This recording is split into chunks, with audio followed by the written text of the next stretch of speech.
はい、社会館の2階に、来ています。で続きまして、また、時計さんに、こ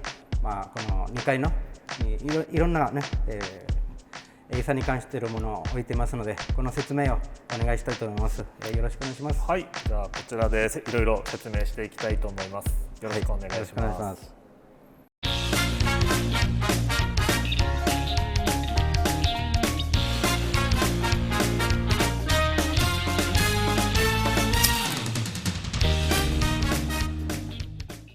エーサーの衣装とかにも違いがあって、こちらは念仏エーサーっていう、はい、集落を、念仏を唱えながらこう練り歩きをしていたような時の衣装というふうに言われています。でその他にもさまざまな衣装があって、海外で多分、今日先ほどもあったように、創作エーサーっていうもののこちらが衣装になります。はい、でこちらは琉球国祭り太鼓さんの衣装をお借りして展示をしているっていう状態なので、青年会エーサーもそうなんですけど、創作エーサーも衣装は団体によって異なります。さまざまなものがあります。なるほど。はい、でこちらがパーランクを使った、エーサーの衣装と、でこちらが、沖縄市に最も多くなるんですけど、締め太鼓を使ったエーサーの衣装になります。はい、でちょっと変わったところで沖縄の北部の地域に多くなるんですけども、手踊りって言っても、太鼓は使わずに手だけで踊るっていう、そういうエーサーの衣装ですね。やんばるの方ですね。そうですね、やんばるの方で、一番端っこが、女性だけで踊るエーサーの衣装の方もちょっと展示をしています。はいはいはい。で、今回飾っている衣装はあくまでも一般的なものを紹介しているので、本当に団体によって、どんどん変化もしますし、違いもたくさんあります。変わってくるんですね。変わってきます。でこちらが、全島エーサー祭りの、映像を見れるようになってるんですけども、せっかくなので今、だいぶ古いものですね。これは1964年の頃の映像になります。はい、第9回、で全島エーサーコンクール時代のものですね。はい、ちょうど東京オリンピック時代ですね。そうですね。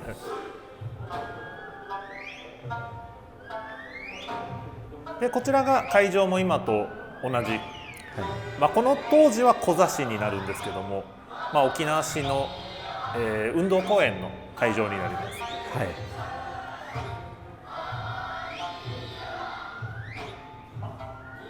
でエーサーコンクールとして順位を決めるために、練習をしてきた成果を皆さんこう今踊っていて、でこのエーサー祭りは基本的に旧盆の翌週であったりとかですね、お盆の後に行われます。はい、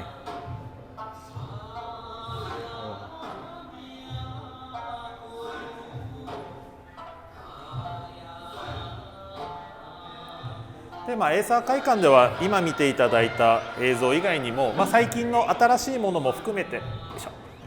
さまざまな全島エーサー祭りの過去の映像も見たりすることができますので、お越しの際にはぜひ年代別に見ていただけたらなと思います。はい、ありがとうございます。こちらが、沖縄市と、エーサーの、歴史をちょっと年表にさせていただいているものなんですけども、先ほどお話にもあったように、1603年に太忠上人という方が、琉球ですね、当時琉球に来て、そこから、念仏踊りっていうものを広めていったっていうふうに言われています。はい、でそこから少しずつ変化をしていきながら、僕も実際に見てきたわけではないのであれなんですけど、大体この1900年代頃から、いわゆる今の太鼓を使ったそういう踊りが、定着してきていて、でちょっとずつエーサーも、芸能化したりとかですね、海外に沖縄から移民で海外に行って、そこでエーサーが踊られたりし始めたようなのも多分このぐらいの時代だと思います。ハワイとかですね。そうですね。で戦争沖縄戦があって、エーサーも含めて中断になるんですけども、その後、戦後の復興を目指しながら、1950年代ぐらいからエーサーのお祭り等々が始まって、で全都エサ祭りはこの56年に第1回がスタートをして、今年が67回目になります。でその後さまざまなエーサーのお祭りであったりとか、創作エーサーが登場して、創作エーサーを舞台にした、世界エーサー大会というものなども開かれたりしながら、現在に至るっていうような形になっています。じゃあこちらが、エーサーのさまざまな団体の紹介をしてるんですけども、こちらは沖縄市の団体の紹介になります。はい、沖縄市だけのですね。そうです。沖縄市にも非常に多くの青年会がありまして、本当に多いですね。団体ごとに踊りの特徴なども、異なっていくんですけども、こちらでは一応動画の方も見ることができます。はい。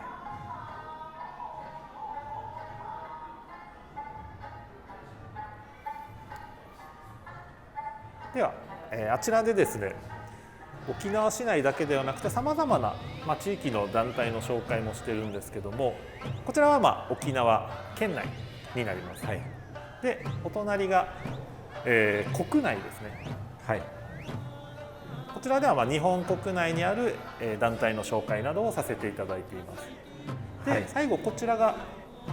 海外のエーサー団体の紹介になります。素晴らしい。で海外のさまざまな団体の中国とかですね、はいはい、こちらでも写真であったりとか、チームの名前でその紹介文などを紹介させていただいてるんですけども、はい、見ていただいたようにちょっと団体の紹介数がまだ、僕らが集めきれていないのもあってちょっと少なめに今なっているので、もしよければ、海外でエーサーを踊られている方々で、紹介こちらでしていいよっていう方がいたら、情報を送っていただければこちらにどんどん追加をさせていただこうと思っています。わかりました。ぜひね、海外の皆さん、沖縄市のエーサー会館にそういう紹介をしていきたいと思いますので、時井さんどうしたらいいんですか？そうですね、こちらは、エーサー会館の方に、送っていただきたいんですけども、紹介ができるのが写真とあと動画で、団体名とこの、団体の紹介文ですね。はい、そちらを送っていただければ、順次追加をしていきます。わかりました。じゃあよろしくお願いします。はい、ぜひよろしくお願いします。はい、じゃあこちらが、エーサー会館の中でも、エーサーの体験ができるコーナーになっています。はい、せっかくだから、今年のですね、JICA の、日系、社会研修の方にちょっと体験を、させてもらいたいと思いますので、ブルーノさん、はい、じゃあ自己紹介からお願いします。はい、JICA の研修、日系研修テルヤブルノと申します。ブラジルから来ました。よろしくお願いします。お願いします。お願いします。じゃあですね、こちらは、種類があるんですけども、手踊りと締め太鼓と大太鼓のそれぞれ見本が流れて、それを見ながら体験をしていただくっていうコーナーなので、今日はせっかくなので大太鼓の方で体験をしてもらおうと思います。はい、準備が整えましたので、実はですね、ブルーノさんは、ブラジルで琉球国祭り太鼓をやっていましたね。ブラジルのどこの支部でしたかな？ブラジルのビラカハの支部でした。はい。何年ぐらいやりました？10年ぐらいです。10年間です。すごいですね。はい。じゃあ大丈夫と思いますのでね。はい。よろしくお願いします。じゃあちょっと早速体験をしてみていただきたいと思います。じゃあこちら側に立っていただいて、でこちらに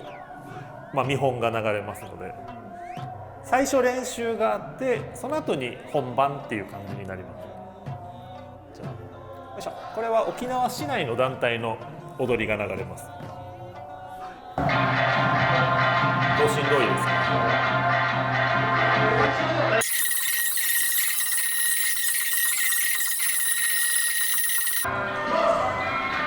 結構難易度高いとは思うんですけど、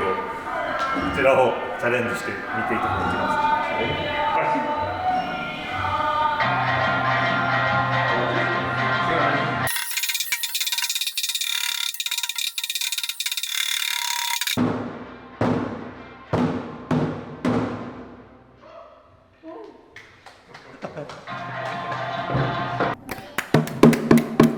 じゃあブルーノさんお疲れ様です。とっても素晴らしかったです。あと、最後にはブルーノの感想をちょっとお聞きたいと思いますので、どんな気持ちでした？すごい楽しかったね。いつも、エイサー踊ったらとても楽しいになりますね。実はブラジルで琉球国祭り代行のメンバーでしたからね、創作エイサーやってたけど、今回は前回エイサーやりましたからとても良かったです。はい、今日は徳井さん、本当に、細かいところまでありがとうございました。はい、ありがとうございます。エイサー会館は水曜日がお休みで、それ以外は朝10時から夜9時まで、長い時間空いてますので、沖縄にお越しの際はぜひ遊びに来てみてください。はい、それでは皆さん、特にですね、第7回の世界一の大会の皆さん、ぜひですね、沖縄に来られた時、ぜひ沖縄市のエイサー会館まで足を運んでください。ゆたしくユニエサビラ。じゃあまた次のハイサーアンドレスでご会いしましょう。またやさい。